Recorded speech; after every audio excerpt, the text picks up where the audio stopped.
नमस्कार मु प्रीतिश किचन को स्वागत करुच्ची। मु आज गोटे रेसिपी शेयर करी पनीर भेज पुलाव।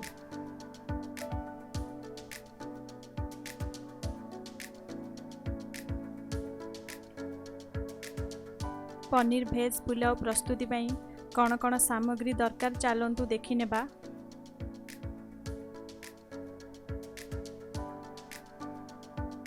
गोटे कप पनीर नहीं, गोटे कप भात नहीं, गोटे गाजर को एमती चॉप करके नहीं, गोटे कैप्सिकम को गोटे चॉप करके नहीं, गोटे बड़ पियाज को एमती चॉप करके नहीं, गोटे चामच अदा रसुण पेस्ट नहीं एवं ग्रीन मटर हाफ कप और बीन्स नहीं। चलतु पनीर को फ्राए करवा। तेल गरम हो गलानी।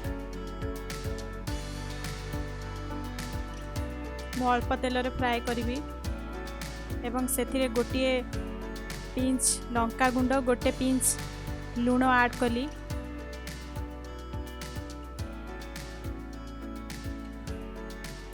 चलतु भल भाव मिक्स करवा। मु लुण ऐड कली।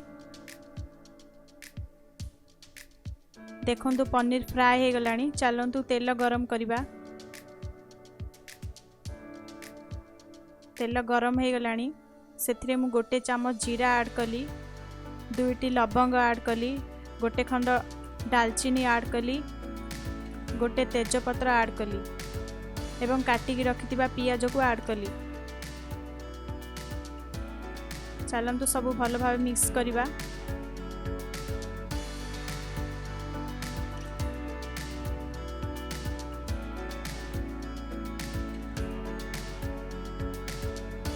वर्तमान गोटे चामच अदा रसुण पेस्ट ऐड कली।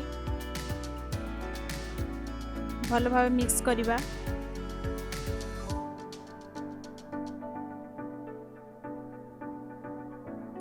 वर्तमान मु काटिकी रखिथिबा वेजिटेबल्स ऐड करबी।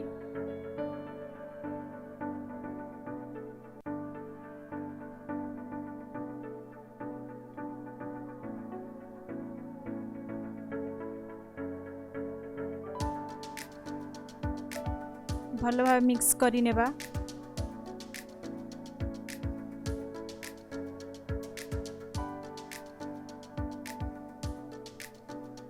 वर्तमान मु गोटे चामच लुण ऐड कली, गोटे चामच हलदी गुंड ऐड कली, गोटे चामच लंका गुंड ऐड कली एवं से सब भलरे मिक्स करवा।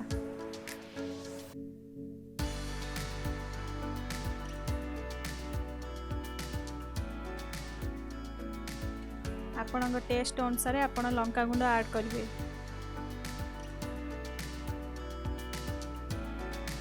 एवं मु किचन किंग मसला गोटे चामच ऐड कली।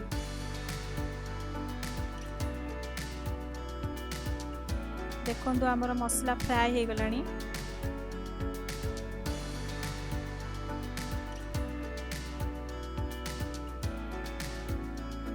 वर्तमान आमे पनीर फ्राए ऐड करवा।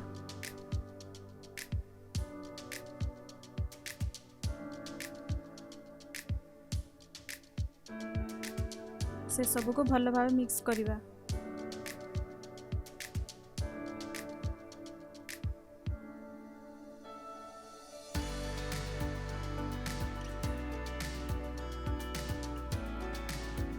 शेष में मु भात को ऐड कली।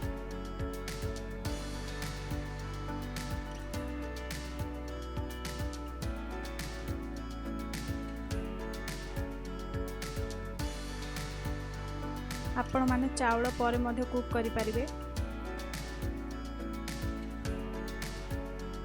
चलंतु भल भाव मिक्स करवा।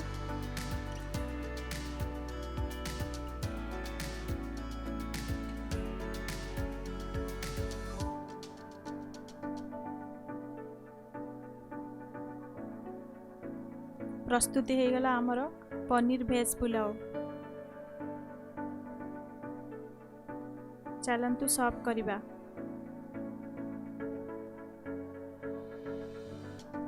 Thank you.